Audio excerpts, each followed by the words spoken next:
أعوذ بالله من الشيطان الرجيم. بسم الله الرحمن الرحيم. ألف لام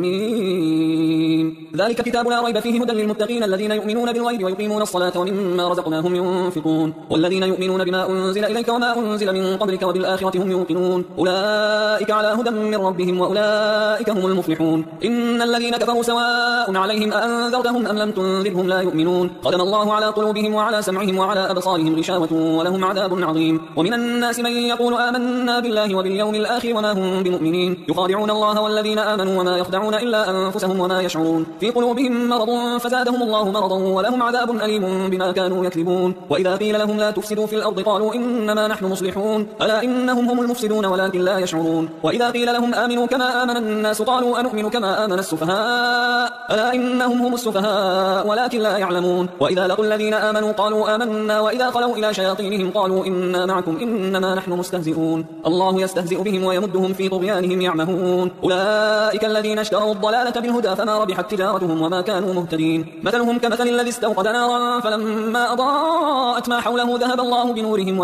وتركهم في ظلمات لا يبصرون. صم بكم عمي فهم لا يرجعون. أو كصيب من السماء فيه ظلمات ورعد وبرق يجعلون أصابعهم في آذانهم من الصواعق حذر الموت والله محيط بالكافرين. يكاد البرق يخطف أبصارهم كلما أضاء لهم مشوا فيه وإذا أظلم عليهم قاموا ولو شاء الله لذهب بسمعهم وأبصارهم إن الله على كل شيء قدير. يا أيها الناس اعبدوا ربكم الذي خلقكم والذين من قبلكم لعلكم تتقون الذي جعل لكم الأرض فراشا والسماء بناء وأنزل من السماء ماء فأخرج به من الثمرات رزقا لكم فلا تجعلوا لله أندادا وأنتم تعلمون. وإن كنتم في ريب مما نزلنا على عبدنا فأتوا بسورة من مثله وادعوا شهداءكم من دون الله إن كنتم صادقين فإن لم تفعلوا ولن تفعلوا فاتقوا النار التي وقودها الناس والحجارة أعدت للكافرين. وبشر الذين آمنوا وعملوا الصالحات أن لهم جنات تجري من تحتها الأنهار كلما رزقوا منها من ثمرة رزقا قالوا هذا الذي رزقنا من قبل وأتوا به متشابها ولهم فيها أزواج مطهرة وهم فيها خالدون. إن الله لا يستحيي أن يضرب مثلا ما بعوضة فما فوقها فأما الذين آمنوا فيعلمون أنه الحق من ربهم وأما الذين كفروا فيقولون ماذا أراد الله بهذا مثلا يضل به كثيرا ويهدي به كثيرا وما يضل به إلا الفاسقين الذين ينقضون عهد الله من بعد ميثاقه ويقطعون ما أمر الله به أن يوصل ويفسدون في الأرض أولئك هم الخاسرون. كيف تكفرون بالله وكنتم أمواتا فأحياكم ثم يميتكم ثم يحييكم ثم إليه ترجعون. هو الذي خلق لكم ما في الأرض جميعا ثم استوى إلى السماء فسواهن 7 سماوات وهو بكل شيء عليم. وإذ قال ربك للملائكة إني جاعل في الأرض خليفة قالوا أتجعل فيها من يفسد فيها ويسفك الدماء ونحن نسبح بحمدك ونقدس لك قال إني أعلم ما لا تعلمون. وعلم آدم الأسماء كلها ثم عرضهم على الملائكة فقال أنبئوني بأسماء هؤلاء إن كنتم صادقين. قالوا سبحانك لا علم لنا إلا ما علمتنا إنك أنت العليم الحكيم. قال يا آدم أنبئهم بأسمائهم فلما أنبأهم بأسمائهم قال ألم أقل لكم إني أعلم غيب السماوات والأرض وأعلم ما تبدون وما كنتم تكتمون. وإذ قلنا للملائكة اسجدوا لآدم فسجدوا إلا إبليس أبى واستكبر وكان من الكافرين. وقلنا يا آدم اسكن أنت وزوجك الجنة وكلا منها رغدا حيث شئتما ولا تقربا هذه الشجرة فتكونا من الظالمين فأزلهما الشيطان عنها فأخرجهما مما كانا فيه وقلنا اهبطوا بعضكم لبعض عدو ولكم في الأرض مستقر ومتاع إلى حين فتلقى آدم من ربه كلمات فتاب عليه إنه هو التواب الرحيم. قلنا اهبطوا منها جميعا فإما يأتينكم مني هدى فمن تبع هداي فلا خوف عليهم ولا هم يحزنون. والذين كفروا وكذبوا بآياتنا أولئك أصحاب النار هم فيها خالدون. يا بني إسرائيل اذكروا نعمتي التي أنعمت عليكم وأوفوا بعهدي أوف بعهدكم وإياي فارهبون. وآمنوا بما أنزلت مصدقا لما معكم ولا تكونوا أول كافر به ولا تشتروا بآياتي ثمنا قليلا وإياي فاتقون. ولا تلبسوا الحق بالباطل وتكتموا الحق وأنتم تعلمون. وأقيموا الصلاة وآتوا الزكاة واركعوا مع الراكعين. أتأمرون الناس بالبر وتنسون أنفسكم وأنتم تتلون الكتاب أفلا تعقلون. واستعينوا بالصبر والصلاة وإنها لكبيرة إلا على الخاشعين الذين يظنون أنهم ملاقو ربهم وأنهم إليه راجعون. يا بني إسرائيل اذكروا نعمتي التي أنعمت عليكم وأني فضلتكم على العالمين. واتقوا يوما لا تجزي نفس عن نفس شيئا ولا يقبل منها شفاعة ولا يؤخذ منها يعدلون ولا هم ينصرون. وإذ نجيناكم من آل فرعون يسومونكم سوء العذاب يذبحون أبناءكم ويستحيون نساءكم وفي ذلكم بلاء من ربكم عظيم. وإذ فرقنا بكم البحر فأنجيناكم وأغرقنا آل فرعون وأنتم تنظرون. وإذ واعدنا موسى 40 ليلة ثم اتخذتم العجل من بعده وأنتم ظالمون ثم عفونا عنكم من بعد ذلك لعلكم تشكرون. وإذ آتينا موسى الكتاب والفرقان لعلكم تهتدون. وإذ قال موسى لقومه يا قوم إنكم ظلمتم أنفسكم باتخاذكم العجل فتوبوا إلى بارئكم فاقتلوا أنفسكم ذلكم خير لكم عند بارئكم فتاب عليكم إنه هو التواب الرحيم. وإذ قلتم يا موسى لن نؤمن لك حتى نرى الله جهرة فأخذتكم الصاعقة وأنتم تنظرون ثم بعثناكم من بعد موتكم لعلكم تشكرون. وظللنا عليكم الغمام وأنزلنا عليكم المن والسلوى كلوا من طيبات ما رزقناكم وما ظلمونا ولكن كانوا أنفسهم يظلمون. وإذ قلنا ادخلوا هذه القرية فكلوا منها حيث شئتم رغدا وادخلوا الباب سجدا وقولوا حطة نغفر لكم خطاياكم وسنزيد المحسنين. فبدل الذين ظلموا قولا غير الذي قيل لهم فأنزلنا على الذين ظلموا رجزا من السماء بما كانوا يفسقون. وإذ استسقى موسى لقومه فقلنا اضرب بعصاك الحجر فانفجرت منه 12 عينا قد علم كل أناس مشربهم كلوا واشربوا من رزق الله ولا تعثوا في الأرض مفسدين. وإذ قلتم يا موسى لن نصبر على طعام واحد فادع لنا ربك يخرج لنا مما تنبت الأرض من بقلها وقثائها وفومها وعدسها وبصلها قال أتستبدلون الذي هو أدنى بالذي هو خير اهبطوا مصرا فإن لكم ما سألتم وضربت عليهم الذلة والمسكنة وباءوا بغضب من الله ذلك بأنهم كانوا يكفرون بآيات الله ويقتلون النبيين بغير الحق ذلك بما عصوا وكانوا يعتدون. إن الذين آمنوا والذين هادوا والنصارى والصابئين من آمن بالله واليوم الآخر وعمل صالحا فلهم أجرهم عند ربهم ولا خوف عليهم ولا هم يحزنون. وإذ أخذنا ميثاقكم ورفعنا فوقكم الطور خذوا ما آتيناكم بقوة واذكروا ما فيه لعلكم تتقون ثم توليتم من بعد ذلك فلولا فضل الله عليكم ورحمته لكنتم من الخاسرين. ولقد علمتم الذين اعتدوا منكم في السبت فقلنا لهم كونوا قردة خاسئين فجعلناها نكالا لما بين يديها وما خلفها وموعظة للمتقين. وإذ قال موسى لقومه إن الله يأمركم أن تذبحوا بقرة قالوا أتتخذنا هزوا قال أعوذ بالله أن أكون من الجاهلين. قالوا ادع لنا ربك يبين لنا ما هي قال إنه يقول إنها بقرة لا فارض ولا بكر عوان بين ذلك فافعلوا ما تؤمرون. قالوا ادع لنا ربك يبين لنا ما لونها قال إنه يقول إنها بقرة صفراء فاقع لونها تسر الناظرين.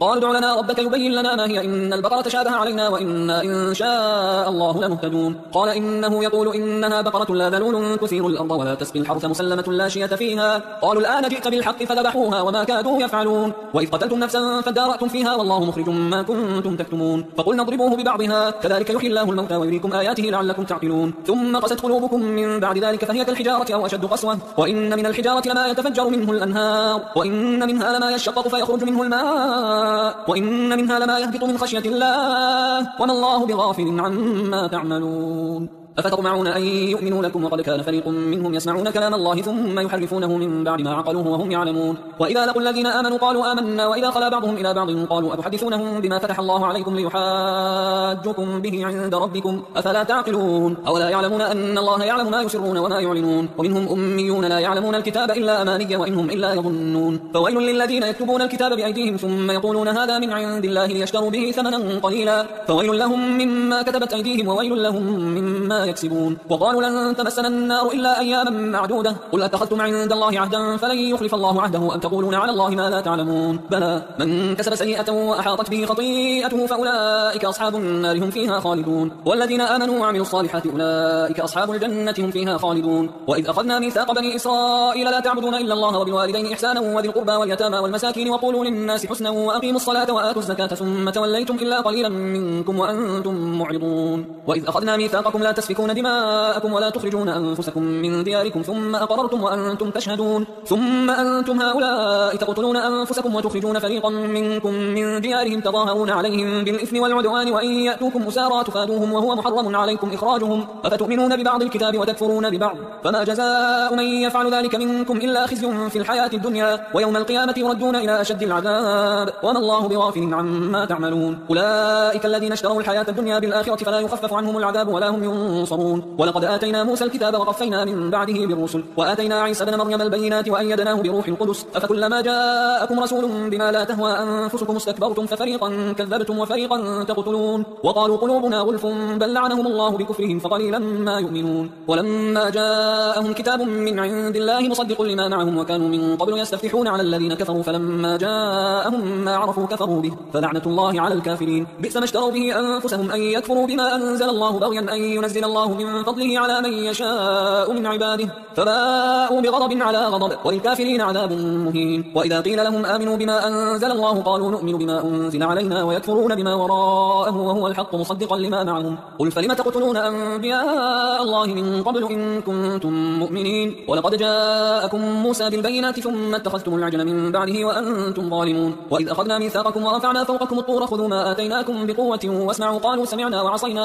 سمعنا وعصينا وأشربوا في قلوبهم العجل بكفرهم قل بئس ما يأمركم به إيمانكم إن كنتم مؤمنين. قل إن كانت لكم الدار الآخرة عند الله خالصة من دون الناس فتمنوا الموت إن كنتم صادقين ولن يتمنوه أبدا بما قدمت أيديهم والله عليم بالظالمين. ولتجدنهم أحرص الناس على حياة ومن الذين أشركوا يود أحدهم لو يعمر 1000 سنة وما هو بمزحزحه من العذاب أن يعمر والله بصير بما يعملون. قل من كان عدوا لجبريل فإنه نزله على قلبك بإذن الله مصدقا لما بين يديه وهدى وبشرى للمؤمنين. من كان عدوا لله وملائكته ورسله وجبريل وميكال فإن الله عدو للكافرين. ولقد أنزلنا إليك آيات بينات وما يكفر بها إلا الفاسقون أو كلما عاهدوا عهدا نبذه فريق منهم بل أكثرهم لا يؤمنون. ولما جاءهم رسول من عند الله مصدق لما معهم نبذ فريق من الذين أوتوا الكتاب كتاب الله وراء ظهورهم كأنهم لا يعلمون. واتبعوا ما تتلو الشياطين على ملك سليمان وما كفر سليمان ولكن الشياطين كفروا يعلمون الناس السحر وما أنزل على الملكين ببابل هاروت وماروت وما يعلمان من أحد حتى يقولا إنما نحن فتنة فلا تكفر فيتعلمون منهما ما يفرقون به بين المرء وزوجه وما هم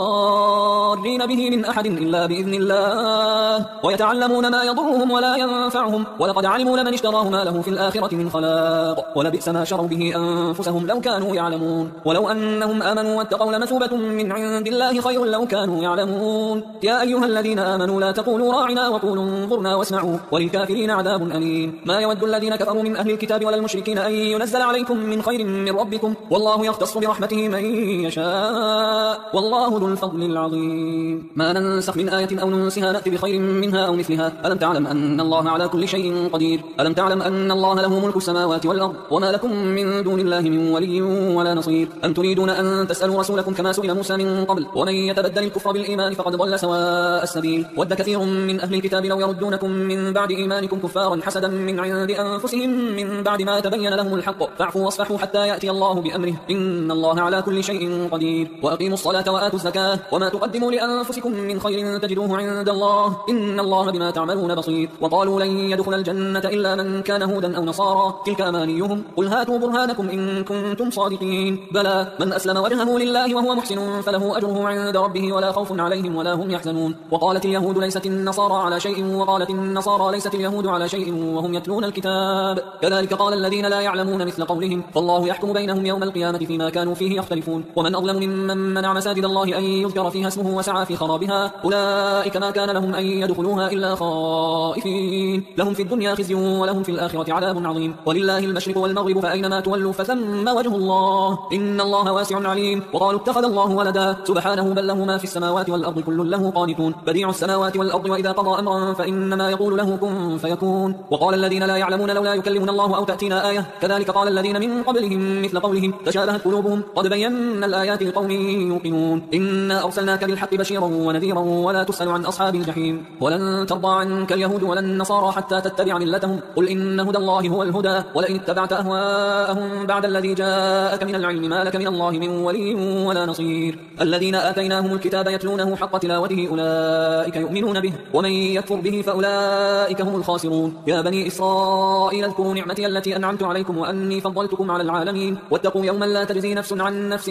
شيئا ولا يقبل منها عدل ولا تنفعها شفاعة ولا هم ينصرون. وإذ ابتلى إبراهيم ربه بكلمات فأتمهن قال إني جاعلك للناس إماما قال ومن ذريتي قال لا ينال عهد الظالمين. وإذ جعلنا البيت مثابة للناس وأمنا واتخذوا من مقام إبراهيم مصلى وعهدنا إلى إبراهيم وإسماعيل أن طهرا بيتي للطائفين والعاكفين والركع السجود. وإذ قال إبراهيم رب اجعل هذا بلدا آمنا وارزق أهله من الثمرات من آمن منهم بالله واليوم الآخر قال ومن كفر فأمتعه قليلا ثم أضطره إلى عذاب النار وبئس المصير. وإذ يرفع إبراهيم القواعد من البيت وإسماعيل ربنا تقبل منا إنك أنت السميع العليم. ربنا واجعلنا مسلمين لك ومن ذريتنا أمة مسلمة لك وأرنا مناسكنا وتب علينا إنك أنت التواب الرحيم ربنا وابعث فيهم رسولا منهم يتلو عليهم آياتك ويعلمهم الكتاب والحكمة ويزكيهم إنك أنت العزيز الحكيم ومن يرغب عن ملة إبراهيم إلا من سفه نفسه ولقد اصطفيناه في الدنيا وإنه في الآخرة لمن الصالحين إذ قال له ربه أسلم قال أسلمت لرب العالمين ووصى بها إبراهيم بنيه ويعقوب يا بني إن الله اصطفى لكم الدين فلا تموتن إلا وأنتم مسلمون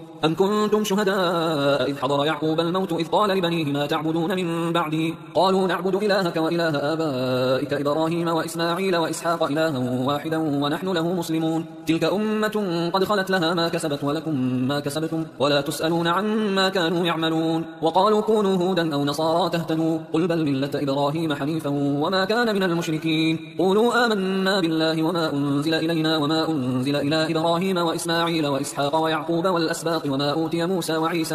أوتي موسى وعيسى وما أوتي النبيون من ربهم لا نفرق بين أحد منهم ونحن له مسلمون فإن آمنوا بمثل ما آمنتم به فقد اهتدوا وإن تولوا فإنما هم في شقاق فسيكفيكهم الله وهو السميع العليم صبغة الله ومن أحسن من الله صبغة ونحن له عابدون قل أتحاجوننا في الله وهو ربنا وربكم ولنا أعمالنا ولكم أعمالكم ونحن له مخلصون أم تقولون إن إبراهيم وإسماعيل وإسحاق ويعقوب والأسباط كانوا هودا أو نصارى قل أأنتم أعلم أم الله ومن أظلم ممن كتم شهادة عنده من الله وما الله بغافل عما تعملون تلك أمة قد خلت لها ما كسبت ولكم ما كسبتم ولا تسألون عما كانوا يعملون سيقول السفهاء من الناس ما ولاهم عن قبلتهم التي كانوا عليها قل لله المشرق والمغرب يهدي من يشاء إلى صراط مستقيم وكذلك جعلناكم أمة وسطا لتكونوا شهداء على الناس ويكون الرسول عليكم شهيدا وما جعلنا القبلة التي كنت عليها إلا لنعلم من يتبع الرسول ممن ينقلب على عقبيه وإن كانت لكبيرة إلا على الذين هدى الله وما كان الله ليضيع إيمانكم إن الله بالناس لرؤوف رحيم قد نرى تقلب وجهك في السماء فلنولينك قبلة ترضاها فول وجهك شطر المسجد الحرام وحيث ما كنتم فولوا وجوهكم شطره وإن الذين أوتوا الكتاب ليعلمون أنه الحق من ربهم وما الله بغافل عما يعملون ولئن أتيت الذين أوتوا الكتاب بكل آية ما تبعوا قبلتك وما أنت بتابع قبلتهم وما بعضهم بتابع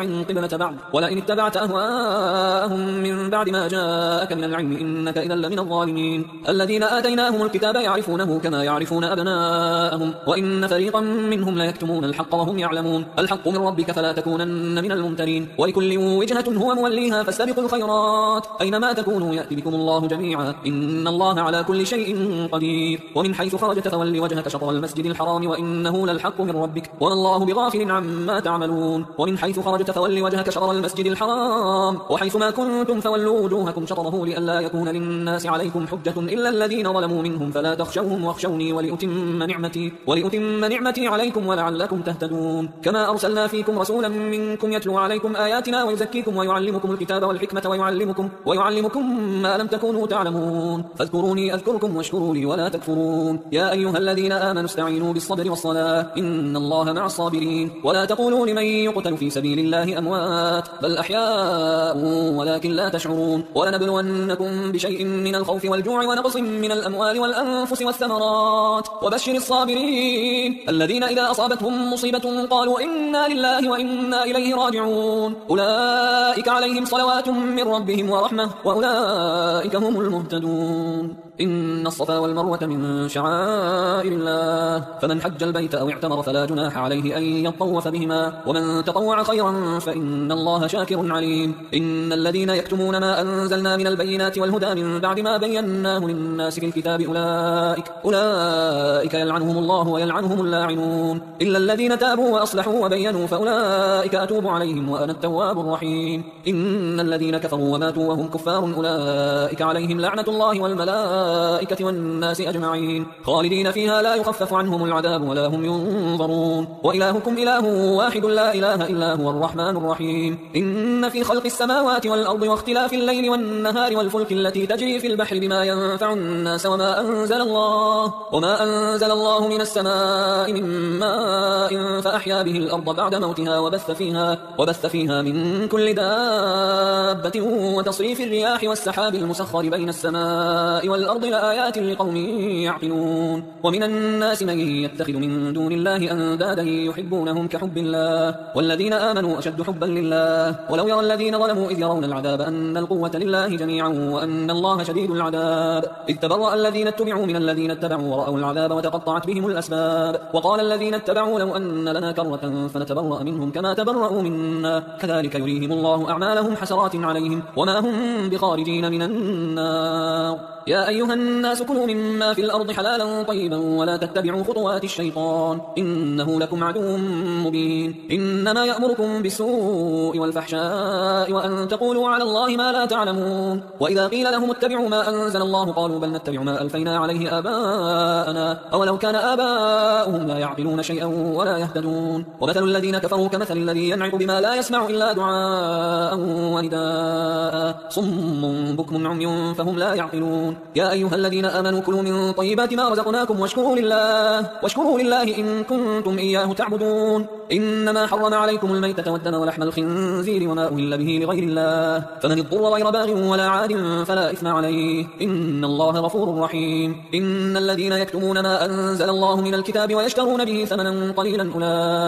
أولئك ما يأكلون في بطونهم إلا النار ولا يكلمهم الله يوم القيامة ولا يزكيهم ولهم عذاب أليم أولئك الذين اشتروا الضلالة بالهدى والعذاب بالمغفرة فما أصبرهم على النار ذلك بأن الله نزل الكتاب بالحق وإن الذين اختلفوا في الكتاب لفي شقاق بعيد ليس البر أن تولوا وجوهكم قبل المشرق والمغرب ولكن البر من آمن بالله واليوم الآخر والملائكة والكتاب والنبيين وآتى المال على حبه ذوي القربى واليتامى والمساكين وابن السبيل والسائلين وفي الرقاب وأقام الصلاة وآتى الزكاة والموفون بعهدهم إذا عاهدوا والصابرين في البأساء والضراء وحين البأس أولئك الذين صدقوا وأولئك هم المتقون يا أيها الذين آمنوا كتب عليكم القصاص في القتلى الحر بالحر والعبد بالعبد والأنثى بالأنثى فمن عفي له من أخيه شيء فاتباع بالمعروف وأداء إليه بإحسان ذلك تخفيف من ربكم ورحمة فمن اعتدى بعد ذلك فله عذاب أليم ولكم في القصاص حياة يا أولي الألباب لعلكم تتقون كتب عليكم إذا حضر أحدكم الموت إن ترك خيرا الوصية للوالدين والأقربين بالمعروف حقا على المتقين فمن بدله بعد ما سمعه فإنما إثمه على الذين يبدلونه إن الله سميع عليم فمن خاف من موص جنفا أو إثما فأصلح بينهم فلا إثم عليه إن الله غفور رحيم يا أيها الذين آمنوا كتب عليكم الصيام كما كتب على الذين من قبلكم لعلكم تتقون أياما معدودات فمن كان منكم مريضا أو على سفر فعدة من أيام أخر وعلى الذين يطيقونه فدية طعام مسكين فمن تطوع خيرا فهو خير له وأن تصوموا خير لكم إن كنتم تعلمون شهر رمضان الذي أنزل فيه القرآن هدى للناس وبينات من الهدى والفرقان فمن شهد منكم الشهر فليصم ومن كان مريضا أو على سفر فعدة من أيام أخر يريد الله بكم اليسر ولا يريد بكم العسر ولتكملوا العدة ولتكبروا الله على ما هداكم ولعلكم تشكرون وإذا سألك عبادي عني فإني قريب أجيب دعوة الداعي إذا دعان فليستجيبوا لي وليؤمنوا بي لعلهم يرشدون أحل لكم ليلة الصيام الرفث إلى نسائكم هن لباس لكم وأنتم لباس لهن علم الله أنكم كنتم تختانون أنفسكم فتاب عليكم وعفى عنكم فالآن باشروهن وابتغوا ما كتب الله لكم وكلوا واشربوا حتى يتبين لكم الخيط الأبيض من الخيط الأسود من الفجر ثم أتموا الصيام إلى الليل ولا تباشروهن وأنتم عاكفون في المساجد تلك حدود الله فلا تقربوها كذلك يبين الله آياته للناس لعلهم يتقون ولا تأكلوا أموالكم بينكم بالباطل وتدلوا بها إلى الحكام لتأكلوا فريقا من أموال الناس بالإثم وأنتم تعلمون يسألونك عن الأهلة قل هي مواقيت للناس والحج وليس البر بأن تأتوا البيوت من ظهورها ولكن البر من اتقى وأتوا البيوت من أبوابها واتقوا الله لعلكم تفلحون وقاتلوا في سبيل الله الذين يقاتلونكم ولا تعتدوا إن الله لا يحب المعتدين وقتلوهم حيث ثقفتموهم وأخرجوهم من حيث أخرجوكم والفتنة أشد من القتل ولا تقاتلوهم عند المسجد الحرام حتى يقاتلوكم فيه فإن قاتلوكم فاقتلوهم كذلك جزاء الكافرين فإن انتهوا فإن الله غفور رحيم وقاتلوهم حتى لا تكون فتنة ويكون الدين لله فإن انتهوا فلا عدوان إلا على الظالمين الشهر الحرام بالشهر الحرام والحرمات قصاص فمن اعتدى عليكم فاعتدوا عليه بمثل ما اعتدى عليكم واتقوا الله واعلموا أن الله مع المتقين وأنفقوا في سبيل الله ولا تلقوا بأيديكم إلى التهلكة وأحسنوا إن الله يحب المحسنين وأتموا الحج والعمرة لله فإن أحصرتم فما استيسر من الهدي ولا تحلقوا رؤوسكم حتى يبلغ الهدي محله فمن كان منكم مريضا أو به أذى من رأسه ففدية من صيام صيام أو صدقة أو نسك. فإذا أمنتم فمن تمتع بالعمرة إلى الحج فما استيسر من الهدي، فمن لم يجد فصيام 3 أيام في الحج و7 إذا رجعتم، تلك 10 كاملة، ذلك لمن لم يكن أهله حاضر المسجد الحرام. واتقوا الله واعلموا أن الله شديد العقاب. الحج أشهر معلومات، فمن فرض فيهن الحج فلا رفث ولا فسوق ولا جدال في الحج، وما تفعلوا من خير يعلمه الله، وتزودوا فإن خير الزاد التقوى، واتقون يا أولي الألباب. ليس عليكم جناح أن تبتغوا فضلا من ربكم، فإذا أفضتم من عرفات فاذكروا الله عند المشعر الحرام واذكروه كما هداكم وإن كنتم من قبله لمن الضالين.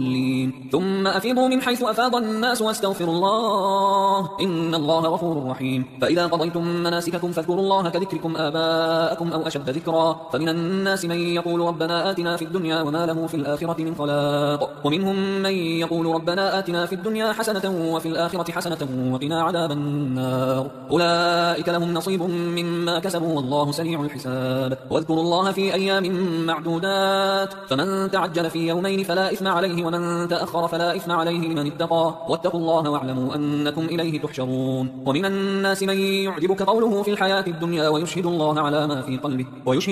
ما في قلبه وهو ألد الخصام، وإذا تولى سعى في الأرض ليفسد فيها ويهلك الحرث والنسل والله لا يحب الفساد. وإذا قيل له اتق الله أخذته العزة بالإثم فحسبه جهنم ولبئس المهاد. ومن الناس من يشري نفسه ابتغاء مرضات الله والله رؤوف بالعباد. يا أيها الذين آمنوا ادخلوا في السلم كافة ولا تتبعوا خطوات الشيطان إنه لكم عدو مبين. فإن زللتم من بعد ما جاءتكم البينات فاعلموا أن الله عزيز حكيم. هل ينظرون إلا أن يأتيهم الله في ظلل من الغمام والملائكة وقضي الأمر وإلى الله ترجع الأمور. سل بني إسرائيل كم آتيناهم من آية بينة ومن يبدل نعمة الله من بعد ما جاءته فإن الله شديد العقاب. زين للذين كفروا الحياة الدنيا ويسخرون من الذين آمنوا والذين اتقوا فوقهم يوم القيامة والله يرزق من يشاء بغير حساب. كان الناس أمة واحدة فبعث الله النبيين مبشرين ومنذرين وأنزل معهم الكتاب بالحق ليحكم بين الناس فيما اختلفوا فيه وما اختلف فيه إلا الذين أوتوه من بعد ما جاءتهم البينات بغيا بينهم فهدى الله الذين آمنوا لما اختلفوا فيه من الحق بإذنه والله يهدي من يشاء إلى صراط مستقيم. أم حسبتم أن تدخلوا الجنة ولما يأتكم مثل الذين خلوا من قبلكم مستهم البأساء والضراء وزلزلوا حتى يقول الرسول والذين آمنوا معه متى نصر الله ألا إن نصر الله قريب. يسألونك ماذا ينفقون قل ما أنفقتم من خير فللوالدين والأقربين واليتامى والمساكين وابن السبيل وما تفعلوا من خير فإن الله به عليم. كتب عليكم القتال وهو كره لكم وعسى أن تكرهوا شيئا وهو خير لكم وعسى أن تحبوا شيئا وهو شر لكم والله يعلم وأنتم لا تعلمون. يسألونك عن الشهر الحرام قتال فيه قل قتال فيه كبير وصد عن سبيل الله وكفر به والمسجد الحرام وإخراج أهله منه أكبر عند الله والفتنة أكبر من القتل ولا يزالون يقاتلونكم حتى يردوكم عن دينكم إن استطاعوا ومن يرتد منكم عن دينه فيمت وهو كافر فأولئك حبطت أعمالهم في الدنيا والآخرة وأولئك أصحاب النار هم فيها خالدون. إن الذين آمنوا والذين هاجروا وجاهدوا في سبيل الله أولئك يرجون رحمة الله والله غفور رحيم. يسألونك عن الخمر والميسر قل فيهما إثم كبير ومنافع للناس وإثمهما أكبر من نفعهما ويسألونك ماذا ينفقون قل العفو كذلك يبين الله لكم الآيات لعلكم تتفكرون في الدنيا والآخرة. ويسألونك عن اليتامى قل إصلاح لهم خير وإن تخالطوهم فإخوانكم والله يعلم المفسد من المصلح ولو شاء الله لأعنتكم إن الله عزيز حكيم. ولا تنكحوا المشركات حتى يؤمنوا ولأمة مؤمنة خير من مشركة ولو أعجبتكم ولا تنكحوا المشركين حتى يؤمنوا ولعبد مؤمن خير من مشرك ولو أعجبكم أولئك يدعون إلى النار والله يدعو إلى الجنة والمغفرة بإذنه ويبين آياته للناس لعلهم يتذكرون. ويسألونك عن المحيض قل هو أذى فاعتزلوا النساء في المحيض ولا تقربوهن حتى يطهرن فإذا تطهرن فأتوهن من حيث أمركم الله إن الله يحب التوابين ويحب المتطهرين. نساؤكم حرث لكم فأتوا حرثكم أن شئتم وقدموا لأنفسكم واتقوا الله واعلموا أنكم ملاقوه وبشر المؤمنين. ولا تجعلوا الله عرضة لأيمانكم أن تبروا وتتقوا وتصلحوا بين الناس والله سميع عليم. لا يؤاخذكم الله باللغو في أيمانكم ولكن يؤاخذكم بما كسبت قلوبكم والله غفور حليم. للذين يؤلون من نسائهم تربص 4 أشهر فإن فاءوا فإن الله غفور رحيم. وإن عزموا الطلاق فإن الله سميع عليم. والمطلقات يتربصن بأنفسهن 3 قروء ولا يحل لهن أن يكتمن ما خلق الله في أرحامهن إن كن يؤمن بالله واليوم الآخر الآخر، وبعولتهن أحق بردهن في ذلك إن أرادوا إصلاحا، ولهن مثل الذي عليهن بالمعروف وللرجال عليهن درجة، والله عزيز حكيم. الطلاق مرتان، فإمساكم بمعروف أو تسريح بإحسان، ولا يحل لكم أن تأخذوا مما آتيتموهن شيئا إلا أن يخافا ألا يقيما حدود الله، فإن خفتم ألا يقيما حدود الله فلا جناح عليهما فيما افتدت به، تلك حدود الله فلا تعتدوها، ومن يتعد حدود الله فأولئك هم الظالمون. فإن طلقها فلا تحل له من بعد حتى تنكح زوجا غيره، فإن طلقها فلا جناح عليهما أن يتراجعا إن ظنا أن يقيما حدود الله، وتلك حدود الله يبينها لقوم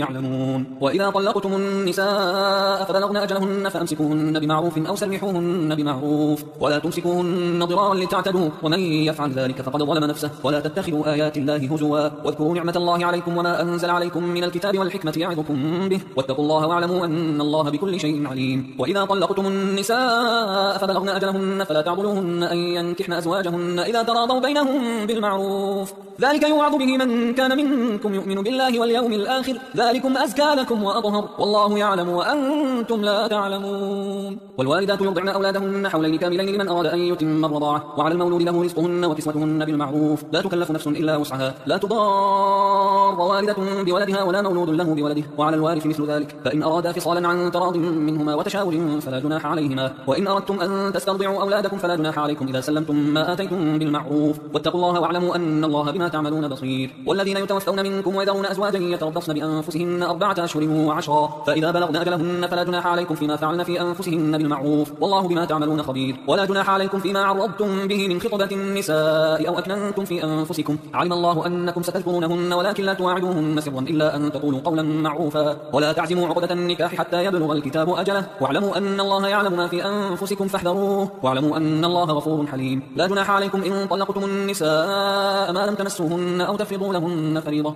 ومتعوهن على الموسع قدره وعلى المقتر قدره متاعا بالمعروف حقا على المحسنين. وإن طلقتموهن من قبل أن تمسوهن وقد فرضتم لهن فريضة فنصف ما فرضتم إلا أن يعفون أو يعفو الذي بيده عقدة النكاح، وأن تعفوا أقرب للتقوى، ولا تنسوا الفضل بينكم، إن الله بما تعملون بصير. حافظوا على الصلوات والصلاة الوسطى وقوموا لله قانتين، فإن خفتم فرجالا أو ركبانا، فإذا أمنتم فاذكروا الله كما علمكم ما لم تكونوا تعلمون. والذين يتوفون منكم ويذرون أزواجا وصية لأزواجهم متاعا إلى الحول غير إخراج، فإن خرجن فلا جناح عليكم فيما فعلن في أنفسهن من معروف، والله عزيز حكيم. وللمطلقات متاع بالمعروف حقا على المتقين، كذلك يبين الله لكم آياته لعلكم تعقلون. ألم تر إلى الذين خرجوا من ديارهم وهم ألوف حذر الموت فقال لهم الله موتوا ثم أحياهم، إن الله لذو فضل على الناس ولكن أكثر الناس لا يشكرون. وقاتلوا في سبيل الله واعلموا أن الله سميع عليم. من ذا الذي يقرض الله قرضا حسنا فيضاعفه له أضعافا كثيرة، والله يقبض ويبسط وإليه ترجعون. ألم تر إلى الملأ من بني إسرائيل من بعد موسى إذ قالوا لنبي له ابعث لنا ملكا نقاتل في سبيل الله، قال هل عسيتم إن كتب عليكم القتال ألا تقاتلوا، قالوا وما لنا ألا نقاتل في سبيل الله وقد أخرجنا من ديارنا وأبنائنا، فلما كتب عليهم القتال تولوا إلا قليلا منهم، والله عليم بالظالمين. وقال لهم نبيهم إن الله قد بعث لكم طالوت ملكا، قالوا أنى يكون له الملك علينا ونحن أحق بالملك منه ولم يؤت سعة من المال، قال إن الله اصطفاه عليكم وزاده بسطة في العلم والجسم، والله يؤتي ملكه من يشاء والله واسع عليم. وقال لهم نبيهم إن آية ملكه أن يأتيكم التابوت فيه سكينة من ربكم وبقية مما ترك آل موسى وآل هارون تحمله الملائكة، إن في ذلك لآية لكم إن كنتم مؤمنين. فلما فصل طالوت بالجنود قال إن الله مبتليكم بنهر فمن شرب منه فليس مني ومن لم يطعمه فإنه مني إلا من اغترف غرفة بيده، فشربوا منه إلا قليلا منهم، فلما جاوزه هو والذين آمنوا معه قالوا لا طاقة لنا اليوم بجالوت وجنوده. قال الذين يظنون أنهم ملاقوا الله كم من فئة قليلة غلبت فئة كثيرة بإذن الله والله مع الصابرين. ولما برزوا لجالوت وجنوده قالوا ربنا أفرغ علينا صبرا وثبت أقدامنا وانصرنا على القوم الكافرين، فهزموهم بإذن الله. وقتل داود جالوت وآتاه الله الملك والحكمة وعلمه مما يشاء، ولولا دفع الله الناس بعضهم ببعض لفسدت الأرض ولكن الله ذو فضل على العالمين. تلك آيات الله نتلوها عليك بالحق وإنك لمن المرسلين. تلك الرسل فضلنا بعضهم على بعض، منهم من كلم الله ورفع بعضهم درجات، وآتينا عيسى ابن مريم البينات وأيدناه بروح القدس، ولو شاء الله ما اقتتل الذين من بعدهم من بعد ما جاءتهم البينات ولكن اختلفوا فمنهم من آمن ومنهم من كفر، ولو شاء الله ما اقتتلوا ولكن الله يفعل ما يريد. يا أيها الذين آمنوا أنفقوا مما رزقناكم من قبل أن يأتي يوم لا بيع فيه ولا خلة ولا شفاعة والكافرون هم الظالمون. الله لا إله إلا هو الحي القيوم لا تأخذه سنة ولا نوم له ما في السماوات وما في الأرض من ذا الذي يشفع عنده إلا بإذنه يعلم ما بين أيديهم وما خلفهم ولا يحيطون بشيء من علمه إلا بما شاء وسع كرسيه السماوات والأرض ولا يؤوده حفظهما وهو العلي العظيم لا إكراه في الدين قد تبين الرشد من الغي فمن يكفر بالطاغوت ويؤمن بالله فقد استمسك بالعروة الوثقى لا انفصام لها والله سميع عليم الله ولي الذين آمنوا يخرجهم من الظلمات إلى النور والذين كفروا أولياءهم الطاغوت يخرجونهم من النور إلى الظلمات أولئك أصحاب النار هم فيها خالدون ألم تر إلى الذي حاج إبراهيم في ربه أن آتاه الله الملك إذ قال إبراهيم ربي الذي يحيي ويميت قال أنا أحيي وأميت قال إبراهيم فإن الله يأتي بالشمس من المشرق فأت بها من المغرب فبهت الذي كفر والله لا يهدي القوم الظالمين أو كالذي مر على قرية وهي خاوية على عروشها قال أنا يحيي هذه الله بعد موتها فأماته الله 100 عام ثم بعثه قال كم لبثت قال لبثت يوما أو بعض يوم قال بل لبثت 100 عام فانظر إلى طعامك وشرابك لم يتسنه وانظر إلى حمارك ولنجعلك آية للناس وانظر إلى العظام كيف ننشفها ثم نكسوها لحما فلما تبين له قال أعلم أن الله على كل شيء قدير وإذ قال إبراهيم رب أرني كيف تحيي الموتى قال أولم تؤمن قال بلى ولكن ليطمئن قلبي قال فخذ 4 من الطير فصرهن إليك ثم اجعل على كل جبل منهن جزءا ثم ادعهن يأتينك سعيا واعلم أن الله عزيز حكيم مثل الذين ينفقون أموالهم في سبيل الله كمثل حبة أنبتت 7 سنابل في كل سنبلة 100 حبة والله يضاعف لمن يشاء والله واسع عليم الذين ينفقون أموالهم في سبيل الله ثم لا يتبعون ما أنفقوا منا ولا أذى لهم أجرهم عند ربهم ولا خوف عليهم ولا هم يحزنون قول معروف ومغفرة خير من صدقة يتبعها أذى والله غني حليم يا أيها الذين آمنوا لا تبطلوا صدقاتكم بالمن والأذى كالذي ينفق ماله رئاء الناس ولا يؤمن بالله واليوم الآخر فمثله كمثل صفوان عليه تراب فأصابه وابل فتركه صلدا لا يقدرون على شيء مما كسبوا والله لا يهدي القوم الكافرين ومثل الذين ينفقون أموالهم ابتغاء مرضات الله وتثبيتا من أنفسهم كمثل جنة بربوة أصابها وابل فآتت أكلها ضعفين فإن لم يصبها وابل فطل والله بما تعملون بصير أيود أحدكم أن تكون له جنة من نخيل وأعناب تجري من تحتها الأنهار له فيها من كل الثمرات وأصابه الكبر وله ذرية ضعفاء فأصابها إعصار فيه نار فاحترقت كذلك يبين الله لكم الآيات لعلكم تتفكرون يا أيها الذين آمنوا أنفقوا من طيبات ما كسبتم ومما أخرجنا لكم من الأرض ولا تيمموا الخبيث منه تنفقون ولستم بآخذيه إلا أن تغمضوا فيه واعلموا أن الله غني حميد الشيطان يعدكم الفقر ويأمركم بالفحشاء والله يعدكم مغفرة منه وفضلا والله واسع عليم يؤتي الحكمة من يشاء ومن يؤت الحكمة فقد أوتي خيرا كثيرا وما يذكر إلا أولو الألباب وما أنفقتم من نفقة أو نذرتم من نذر فإن الله يعلمه وما للظالمين من أنصار إن تبدوا الصدقات فنعما هي وإن تخفوها وتؤتوها الفقراء فهو خير لكم ويكفر عنكم من سيئاتكم والله بما تعملون خبير ليس عليك هداهم ولكن الله يهدي من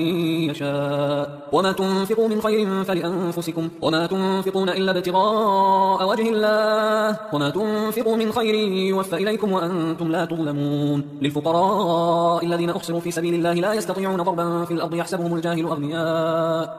الجاهل أغنياء من التعفف تعرفهم بسيماهم لا يسألون الناس إلحافا وما تنفقوا من خير فإن الله به عليم الذين ينفقون أموالهم بالليل والنهار سرا وعلانية فلهم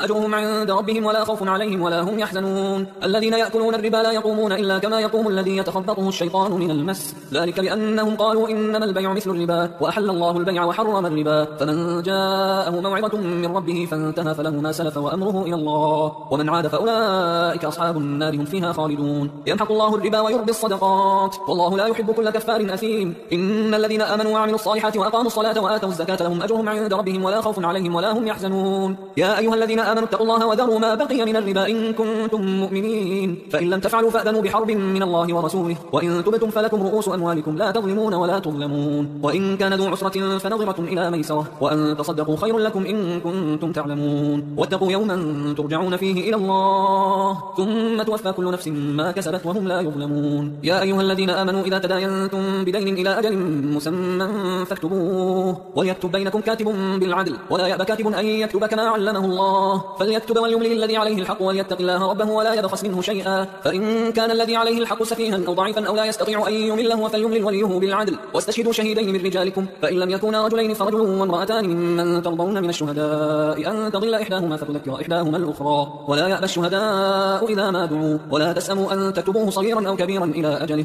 ذلكم أقسط عند الله وأقوم للشهادة وأدنى ألا ترتابوا إلا أن تكون تجارة حاضرة تديرونها بينكم فليس عليكم جناح ألا تكتبوها، وأشهدوا إذا تبايعتم، ولا يضار كاتب ولا شهيد، وإن تفعلوا فإنه فسوق بكم، واتقوا الله ويعلمكم الله، والله بكل شيء عليم. وإن كنتم على سفر ولم تجدوا كاتبا فرهان مقبوضة، فإن أمن بعضكم بعضا فليؤدي الذي اؤتمن أمانته وليتق الله ربه ولا تكتموا الشهادة، ومن يكتمها فإنه آثم قلبه، والله بما تعملون عليم. لله ما في السماوات وما في الأرض، وإن تبدوا ما في أنفسكم أو تخفوه يحاسبكم به الله فيغفر لمن يشاء ويعذب من يشاء، والله على كل شيء قدير. آمن الرسول بما أنزل إليه من ربه والمؤمنون كل آمن بالله وملائكته وكتبه ورسله لا نفرق بين أحد من رسله، وقالوا سمعنا وأطعنا غفرانك ربنا وإليك المصير. لا يكلف الله نفسا إلا وسعها، لها ما كسبت وعليها ما اكتسبت، ربنا لا تؤاخذنا إن نسينا أو أخطأنا، ربنا ولا تحمل علينا إصرا كما حملته على الذين من قبلنا، ربنا ولا تحملنا ما لا طاقة لنا به، واعف عنا واغفر لنا وارحمنا أنت مولانا فانصرنا على القوم الكافرين.